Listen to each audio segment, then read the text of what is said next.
Hey, what's up everybody? Welcome back to Trying Every Sesame Chicken in Gainesville, Georgia. Today we're doing Fuji Hibachi Express.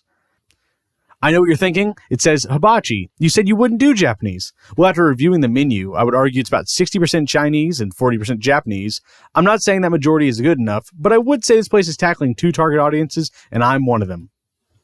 This place is located in the Central Core District, which includes the Square, the Courthouse, Bernal, and Green Street, which is a historical street which houses the best pizza in Gainesville, Mellow Mushroom.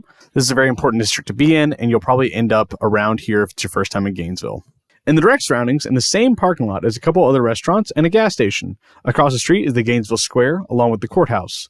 Overall, this is a pretty busy area, and if you're coming into Gainesville off 985, this can be the first and most accessible Chinese spot in the area. On to the distance from the last spot.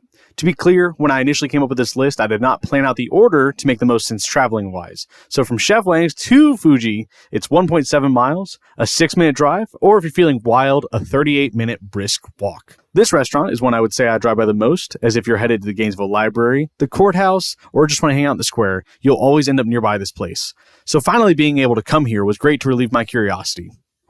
On the day of recording, I wanted to get there as soon as they opened, so I showed up at 11:07 with only one person there besides me. I didn't get any recordings of the interior, but for future videos, I am working on getting that footage. With me showing up so early, my goal was to get the best, highest quality food as possible. For my order, I did get the Sesame Chicken Lunch Special, which came with a choice of soup. Personally, I would pick the egg drop soup, but I was feeling more experimental, so I asked the guy what he recommended. He noted to try the hot and sour, which I've only had one other time and it was horrible, but I wanted to give it a shot today. For the fun side, I really did take an L that day, as I wasn't feeling any of the options, so I made the silly decision to go for the fries. Which fries by themselves aren't the worst, and I do like them personally, but with the other options were so much better in retrospect, I will make a plan to come back on another day, or to do another video rectifying my decision. On to trying the food. Starting with the fried rice, we're back at it with a level 1 fried rice, which we haven't seen since Sun Garden. This is another example of little to no bite in the rice, which again I love, but you could taste the wok hei, which is the smoky charred flavor.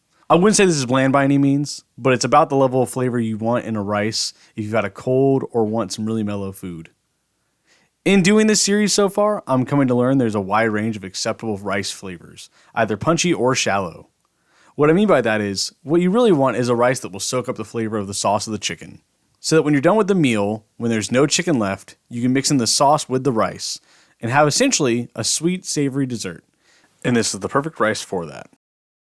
As for the chicken, we're back at the food court level, but it's like a nicer food court. You can really tell they made the sauce in-house. They took their time with it, as the flavors are more developed, as it was darker and more rich than I've had from other places. The flavors overall were pretty 2-bit, but I found myself that every time I had a piece of chicken, I followed it up with rice, so it was pretty consistent duo. As we're now 4 videos into the series, I'm also starting to learn about a range of Sesame chicken. To some, it's just sweet brown chicken that they may order for their kids, and to other restaurants, it's just as important as Kung Pao chicken, egg foo young, or Mongolian beef.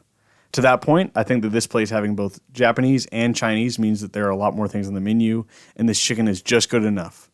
That's not a bad thing. I definitely finished this off camera, but it won't be the highest in the ratings. For the hot and sour soup, I've only had this once before in my life, and at that time it was rancid and disgusting. But this place, the hot came from black pepper, it was super tart, and the mushrooms went good with it. The fried noodles made it better, and I would say that I'm pretty happy with the soup decision.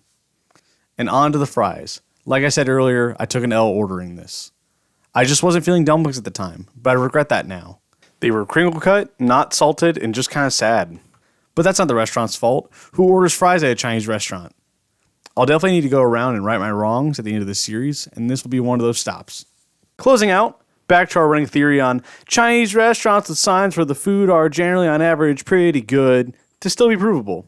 The food was not spectacular, but if you're only going to be in Gainesville Square or Courthouse for a few hours, this is definitely a suitable place to walk over to. And as far as I can tell, not many of our other places are walkable distances from places you can't just drive to, but maybe we'll see about some walkable Chinese food in the near future.